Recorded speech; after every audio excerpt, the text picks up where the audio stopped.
उत्तर प्रदेश में 2 साल बाद होने वाले विधानसभा चुनाव से पहले सपा के प्रमुख अखिलेश यादव सद्भाव वाली पॉलिटिक्स में जुटे हैं। एक तरफ जहां उनकी सांसद इकरा हसन सहारनपुर में कावड़ियों के कैंप में पहुंचती हैं, तो वहीं अखिलेश खुद संसद मार्ग स्थित एक मस्जिद में हाजिरी लगाते हैं और वहां पर राजनीतिक बैठक करते हैं। अखिलेश का एक कदम बीजेपी को रास नहीं आया और उसने इसे असंवैधानिक करार दिया। बीजेपी ने सपा पर धार्मिक स्थल का राजनीतिक उपयोग करने का आरोप लगाया। देखिए, समाजवादी पार्टी के मुखिया और समाजवादी पार्टी हमेशा संविधान का उल्लंघन करते रहते हैं। भारतीय संविधान स्पष्ट कहता है कि राजनीतिक कार्यों के लिए हम धर्म का इस्तेमाल नहीं करेंगे और उनका संविधान पर कोई भरोसा नहीं है। हमेशा वो नमाजवादी बने रहते हैं और वही उन्होंने आगे बढ़ाने का काम किया है।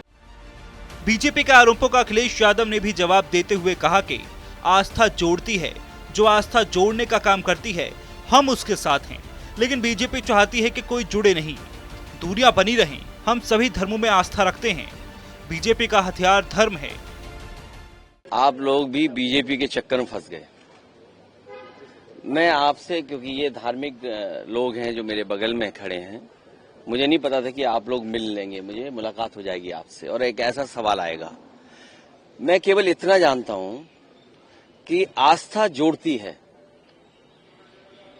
किसी भी धर्म या कोई आस्था है, वो आस्था जोड़ती है और जो आस्था जोड़ने का काम करती है हम उसके साथ हैं। बीजेपी को यही तकलीफ है कि कोई जुड़े नहीं, दूरियां बनी रहें।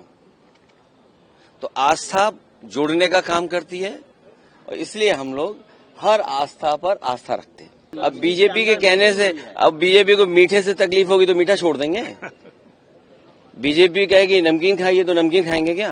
तो बीजेपी क्या कर रही है, बीजेपी को आप भी जानते हो, बीजेपी को आप सब जानते हो। बीजेपी का हथियार ही धर्म है। मस्जिद में सपा सांसदों के साथ मीटिंग से कुछ दिनों पहले सहारनपुर में आई इन तस्वीरों को देखिए, जब 19 जुलाई को कैराना से सपा सांसद इकरा हसन ने अपने लोकसभा क्षेत्र में कांवड़ यात्रा के लिए आयोजित सेवा शिविरों का उद्घाटन किया। इस दौरान उन्होंने शिव भक्तों को भोजन परोसकर सामाजिक सौहार्द और एकता का उदाहरण पेश किया। उस मौके पर सांसद ने यह भी कहा कि श्रद्धा, सेवा और सहयोग ही हमारे समाज की सबसे बड़ी ताकत है और हमें शांति, भाईचारे और संवैधानिक मूल्यों के साथ खड़ा होना चाहिए। है कि हमें आपके बीच में आने का मौका मिला। मैं आपका बस दिल से धन्यवाद देना चाहती हूँ और हमारे देश की संस्कृति इसी तरह प्यार और अमन के साथ आगे बढ़ती रहे, यही हमारी कामना है। सपा सांसद इकरा हसन ने इस कदम की कावड़ियों की सेवा में जुटे स्वयंसेवकों की भी सराहना की। इकरा हसन ने इसकी तस्वीर सोशल मीडिया पर शेयर की थी। उन्होंने लिखा था कि लोकसभा क्षेत्र में कांवड़ यात्रा के लिए सेवा शिविरों का उद्घाटन किया और शिव भक्तों को भोजन परोसने का सौभाग्य मिला। श्रद्धा, सेवा और सहयोग यही हमारे समाज की सबसे बड़ी ताकत है। आज वक्त है कि हम सब मिलकर शांति, भाईचारे और संवैधानिक मूल्यों के साथ खड़े हों। मुसलमान समाजवादी पार्टी का कोर वोट बैंक रहा है। उसे ये भी पता है कि सिर्फ मुस्लिम वोट के सहारे सत्ता तक नहीं पहुंचा जा सकता। इसके लिए हिंदू वोट की सबसे ज्यादा जरूरत पड़ेगी। कांवड़ यात्रा में हिंदुओं को खुश करने के लिए सपा ने अपने मुस्लिम सांसद को उतारकर ये संदेश देने की कोशिश की कि वो सिर्फ किसी एक धर्म की नहीं, सभी धर्मों की हैं। अखिलेश की सोशल इंजीनियरिंग 2024 के लोकसभा चुनाव में काम आई थी। पार्टी यूपी में 37 सीटें जीतने पर सफल रही थी। सपा के पुनरुत्थान ने कई चुनाव विशेषज्ञों और विश्लेषकों को चौंका दिया था। बुंदेलखंड, जो पहले बसपा का गढ़ माना जाता था और जहां 2014 के बाद से बीजेपी ने अपनी पकड़ मजबूत की थी, सपा ने अप्रत्याशित रूप से अच्छा प्रदर्शन किया।